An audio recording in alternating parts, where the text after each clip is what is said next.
Is it? Let's get to work. First, I want to go to today. We're going to be talking about.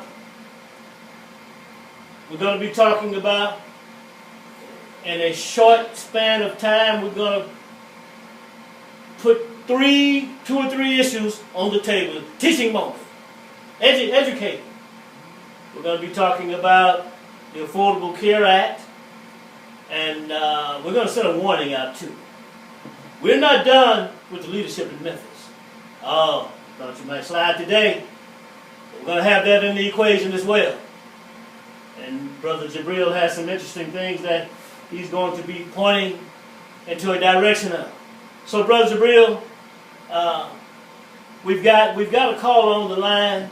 You want to open up, Brother Jibril, and then we'll go to the caller. Or want to bring him in and see what he or she is talking about. That's fine with me, brother. I'm glad to be here again today with you, brother, to talk about some of the issues that's bothering and puzzling to the community in which we live. So, man, I want to talk about we're glad to have you education. Here. Yeah, right, Brother Talut? Sure. Yes, sir. Come on. And the youth. Okay. The young black youth in particular, because I see them, as being that kind of commodity that's disposable. Mm-hmm. And we know the jailhouses are trying to pack them all in. They fill to the rafters. Mm-hmm. And we just got to deal with the solution to the problem. I like what Dr. Richmond was dealing with, the reparation. Yeah.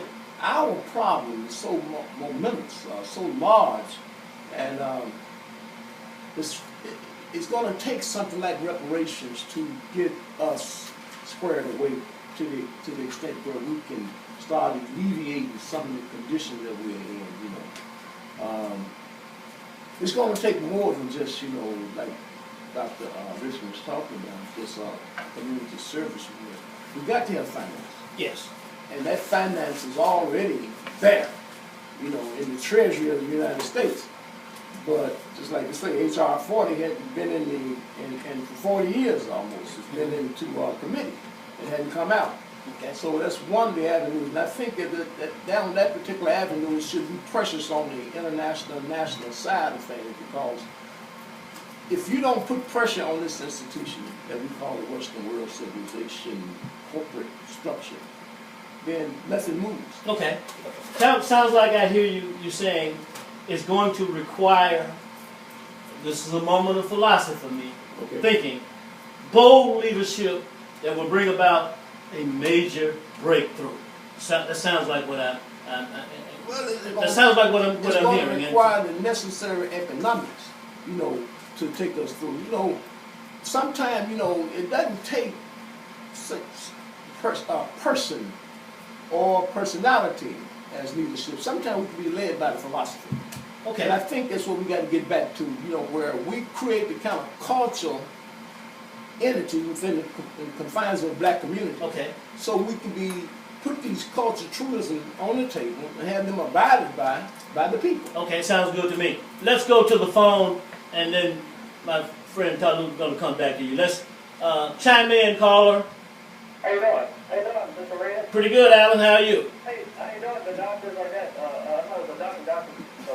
Yeah, how you doing, Alan? Good to hear from you.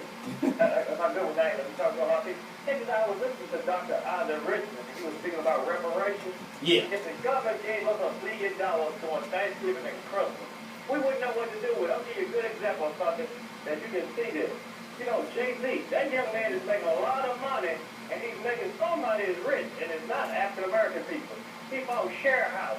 He bought he bought a very expensive watch. I think it was $10 million. It was very expensive. Expensive watch. Beyonce bought him an expensive watch.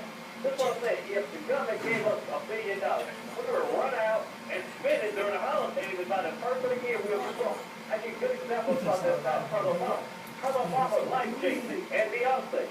Seems like they ought to be trying to promote the Affordable Care Health Care Act, because a lot of poor folks need, knowledge, the trust factor. We like to make other people rich, but we don't help other people. I'll give you another name, Kanye West. Look how much money he spent on that woman buying Bentleys and everything, and the Bentley dealership office. Thank you, Kanye. Thank you for loving your wife, but thank you for all that money you spending with us. We make everybody else rich, but our own community. Okay. And another name, Chris Brown. They in trouble with the law. Make all these lawyers rich. It seems like these three people I named could be promoting the Affordable Health Care bill to make African Americans trust it and be okay. Alan, let's bring Brother Talut in. Come on, Dr. Talut. He's going to respond. Well, he's going to respond to you, Alan. Yeah, I agree with reparation. You know, I just want to know how much. And when the check will be cut. You know, I don't care about anybody, you know, as far as what they're going to do with their money. I know what I'm going to do with mine. Okay. So send me my check as soon as possible. Okay, and it really, it doesn't have to be millions. You know what I mean? I understand. Yeah, it can be some money. I understand. So all black people, my point is this. Every black person in America should be gained for the money. Right. Because everybody else in the world is gained for the money. Yeah. Okay, so I've heard people say, well, you know, reparation, we don't need it. You know, we got this, we got... No, that's the wrong attitude. The money, we need it. Mm-hmm. Absolutely. Period. That's true. Yeah. Well, let me put a question to the three of you, especially you here. You hear people talking about if African Americans were to receive reparations, or any large amount of money per se, they wouldn't know what to do with it, or they'll do this, or they'll buy 40 ounce, or they'll buy some weed to smoke, or whatever. Now, here's my question: are they saying that African Americans need some doctoring or need some work because they're blind? Do they have a valid point? You go first, Brother Jibril. Let me say it like this. You know, we as African people, we are not stupid. You know, I mean, a lot of us are educated beyond the status quo of education. You know, we have people who have gone to school and studied economics, political science, philosophy, business, every academic entity that's been studied by us. We're not stupid. You know, we know we have to set up the proper mechanism to receive these kind of monies. If we're talking about $trillions, we have to have the proper people in place, bankers and all kind of banking structures to receive the money before we can even have a dime out. And I would say this, you know, I got a plan for reparation, you know, and receiving it, you know, because we got to put some kind of international body together, you know, that's going to carry out the duties of distributing those funds. We're going to get the money. Okay. You ain't no doubt in my mind. Okay. You know, but we have to be able to disseminate, you know, the finances and the revenue, you know, because it just don't have to be all in money. Okay. A lot of economics can be done, I mean, a lot of reparation can be done in scholastics, you know, where we make sure that our children meet the ramifications that's necessary for carrying out reparation. Yeah, in business it's called in business it's called added value. Okay. It doesn't have to be currency. Brother Talut? Yeah, as far as I'm concerned, I can care less about what somebody's going to do with the money. It's not my business. You know what I mean? It's not my business. If somebody want to buy a Cadillac or a pair of skates or a BB gun or whatever they do with their money, it's their business. Okay. So we have to learn to respect one another's decision. Okay. Everybody is not going to be an entrepreneur. Everybody is not going to be wise. Okay? Everybody is not intelligent. Okay. But they have a right to their money. Okay? However they decide to expand the economy is fine. That is a valid point. Yeah, absolutely. If Rubio over there has $1 billion coming to him, this is Rubio's money. It's Rubio. So for but that's another entity on the other therapeutic side. Alan, are you still there? Yeah, let me say something to Red and I'm going to fall off. Okay. Dr. Richmond was saying that they gave the Japanese community $60,000 each to get into any individual. Well, it was 20,000. Japanese buying out of the black community. No, we go and support them, and this is what I'm saying. We make everybody else rich. They will use that $60,000 and start them like a food restaurant, and we always are being consumed. Even like Jay-Z, Chris Brown, and even Kanye West, they consume their own community with all that hip-hop, and they are highly respected young men of my generation. They like y'all to be trying to help the president promote. Okay, Alan, let's get a response. Alan, let's get a response. Now, is Alan, is he, Let me say it. well, let me ask. Is he correct in saying that African Americans are plagued with the disease of consumerism / making all other nations, well, people rich? Does he have a valid point there? That's not a point. That's a fact. Okay, all right. We're not people who want to start at an even playing field. We're not at an even playing field as we talk today. You know, we are people who've been deprived of a lot of things. You know, in the academics world, or in the religious structure, in the social structure, in every entity of this Western world, we've been deprived to be a legitimate part of our own prowess into that. Let me say this like, Go ahead. we just can't. You can't take wealth and put it in the hands of a person that, let's say, 20 years old, but he come out and he quit school in 7th grade.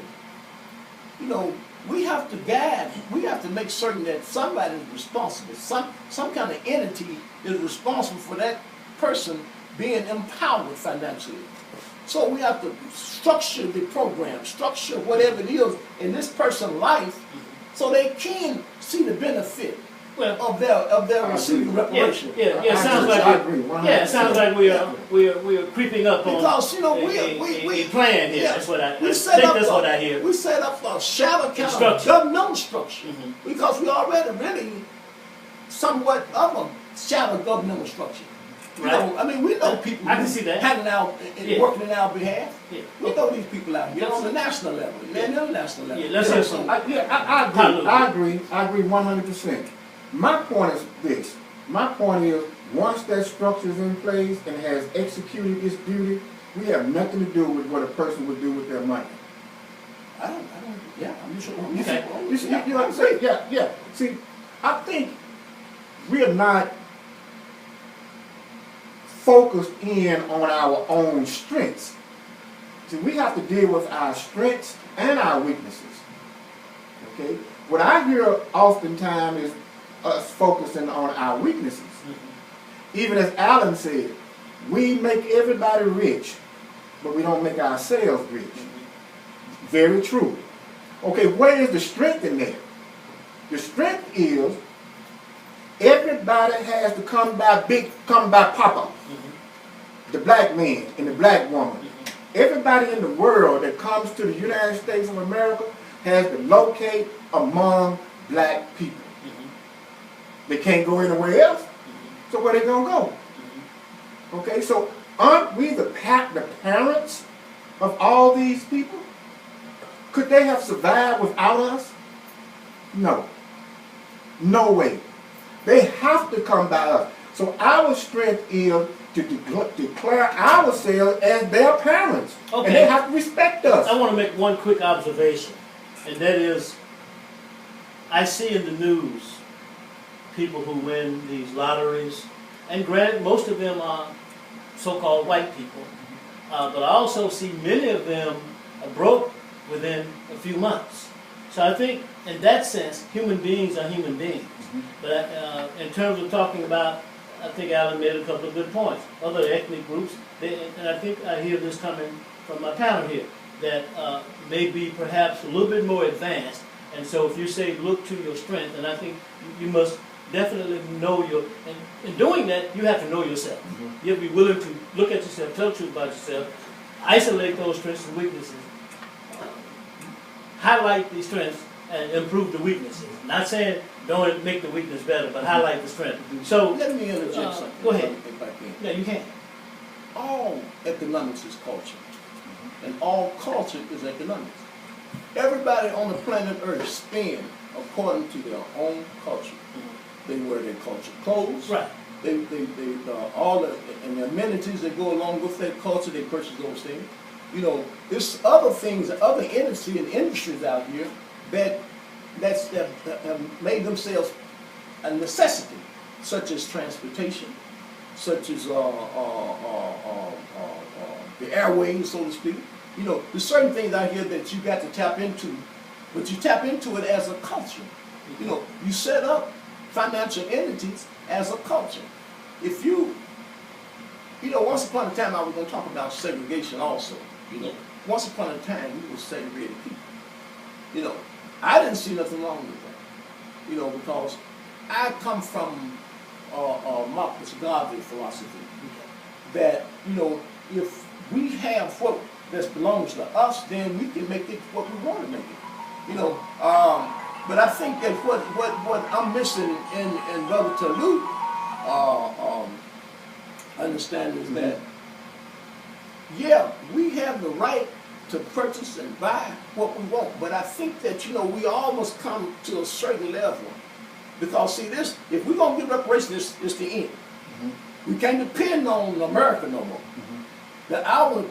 We become so independent until we can't depend on no national, international entity to be, we can make alliances because we become a country within itself, financially. So therefore, and then we got to be setting up some kind of plan to become a geographical country.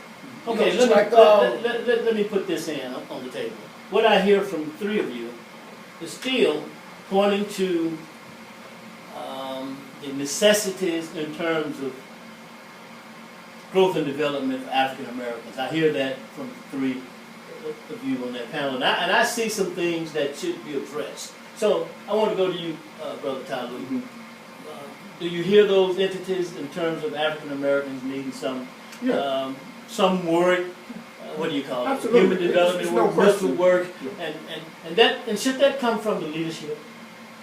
Should someone such as yourself, well, see whether you like it or not, you're speaking on an issue, both of you with knowledge and skill, I guess myself too. So therefore, it would be our responsibility. I think you said it was one, probably, if the people are going, and then I think you mentioned the lesson plan.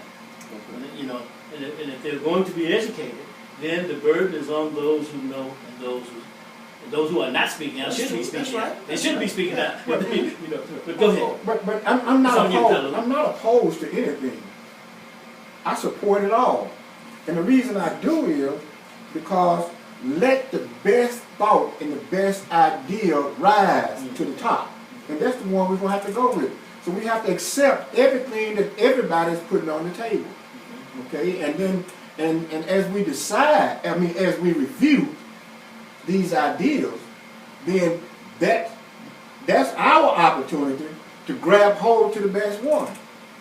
If we fail to get the best one, we would be making a historic mistake. Okay? So yes, I support every opportunity. Okay? I'm not opposed to anything. As far as my ideals are concerned about trade and commerce or economics, okay, that's just a matter of my experiences in that area. Okay, but that what I've observed throughout the years. And that would be true across the board. Yes. So we would come to a collective of ideas in terms of that. But Brother Jibril, I want to go to you now. Has any of this been done that Brother Talut was talking about? And if not, why not? The ideas about allowing the logical idea, the most logical or the best idea, to rise to the top, and then to address those issues collectively. Well, as far as I'm concerned, we haven't had a real bona fide plan on the table to deal with reparation. I think it's incumbent of us to develop that plan. You know, we who understand the movement of reparation, we who understand, you know, the movement of black people or the history of black people in this country. You know, we have to put together the plan that's going to benefit black people as a whole. You know, high tide raises all boats. You know, we got to understand that, you know, in making this effort, you know, because being that there's no plan on the table, then we really just kind of talking, making talking points. So when we get to a table where we can lay out some kind of plan, then it'll be significant to us going forward. Okay. You see what I'm saying? There's nothing wrong with, the brother mentioned Beyonce and Jay-Z. These are, And Chris Brown. yeah, well, these are just entertaining personalities. You know, that the system have bagged, you know, and they got money and wealth and this kind of thing. You know, if it ain't incumbent of them to see that these young black brothers out here between the ages of 17 and 25, if they can't see what's going on with these young brothers, then that's another shot brain for as I'm concerned. You know, because the reality is that these systems, the privatized jail system in this country are incarcerating young black boys at a rate that's, you know, that's uncompromising. What I mean by that is that it haven't happened in the past, such as on this magnitude. Now, being that it's a reality, then what are we going to do about it? Mm-hmm. Now, I think that we ought to take these boys, take these children, and educate them, you know, because I believe in education. Okay. But also, the significant thing about it is that these are the procreation, these are the years when black men, boys, are fertile. Is the right word? But it's fertile and virtual to the extent where they are in their baby making years, so to speak. Right. You know, so if you take them and put in the prison, that you are cutting out a certain percentage of population growth. Yeah. And this kind of thing. That's a good point, because this is war on black people. Yeah, you mentioned if war. we don't understand it, you know, then we don't know how to navigate ourselves through it. Yeah. You know, but we have to keep these things out the front, on the front burner. And we'll have to keep talking about them. Brother Talut mentioned war this morning. We were talking. I talked to both of y'all this morning before we came to the station, and he mentioned war this morning. And we see. I was looking at something over at the U of M. Must have been last week with the Immigration Act, early in the 1900s, and the United States government was putting in place bills that would restrict, for instance, Chinese men from marrying, so that they would not produce babies, things like that. They go on, they take place, because it seems like it's a matter of competition, and those who have an interest in this thing should step forward and be qualified to compete. We're coming down to limited 5 minutes. We do a lot in 5 minutes. Listen, let me ask you, are African Americans, men and women, are we capable, or to what degree are we capable of sitting down at the table and hashing out a plan without, as old folks say, falling out? Well, I don't like him because he came in and he had a goatee. I ain't forget Jibril because he don't like my own God. So, both of you go first. It's one thing that we have to accept about at least us Memphians. We are people who primarily operates on ignore. We ignore one another. We overlook one another. We fail to acknowledge one another. Okay? We fail to grab hold to our intelligence. We knock it down. Okay, why? Because in Memphis, relevance is important. And Memphians refuse to acknowledge anyone who appears to be rising. They want that person to feel irrelevant. And that's across the board. That's from the grassroots and also the leadership. Why? Because it's an effect of slavery. So it's virtually impossible for us in Memphis to come together and debate serious issues without someone or a group of someone creating cliques in societies and other types of entities that actually going to hurl itself against the consensus. That sounds mighty bad. That is Memphis, Tennessee. Yeah, I understand. Nationally, that may be something a little bit different. Jabril, you're going to have a double question now. Because you have that question, then I'm going to hit you with another one. It's on you, the double question. But look, would that be the end of what he's saying? I think we've all seen that. Now, would that kind of catastrophe be the end of that process?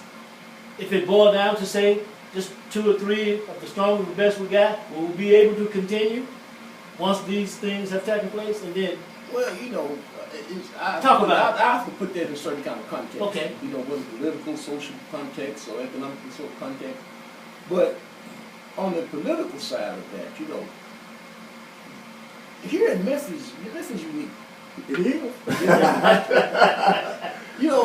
From when Robert Church bought the charter back from Memphis, and men like Lieutenant Lee and a whole bunch of other brothers that got together and set up certain kinds of structure within the segregation aspect of who we were. And then it ended up, the petty bourgeois have always been that buffer from the grassroots to the leadership, the so-called culture leadership that exists in Memphis. in other words, they got in the way. Always. And right now, they've been in the way since in the way, and are they in the way like today? 1890. They've been in the way because they have solved that. The mulatto offspring have always had another agenda. And I could even look at Obama, in the same instant, but we don't have enough time to go into that. But they've always saw themselves exempt, away from, above, higher than, whatever, from the masses, the black masses. So therefore, it's kind of go back to what Malcolm said about the field, Negro and the house Negro and this kind of thing. Yeah. There's a buffer. There's a political, social, economical buffer that keeps the masses from being able to address their conditions and their grievances properly within the government or social or economic. Got it. We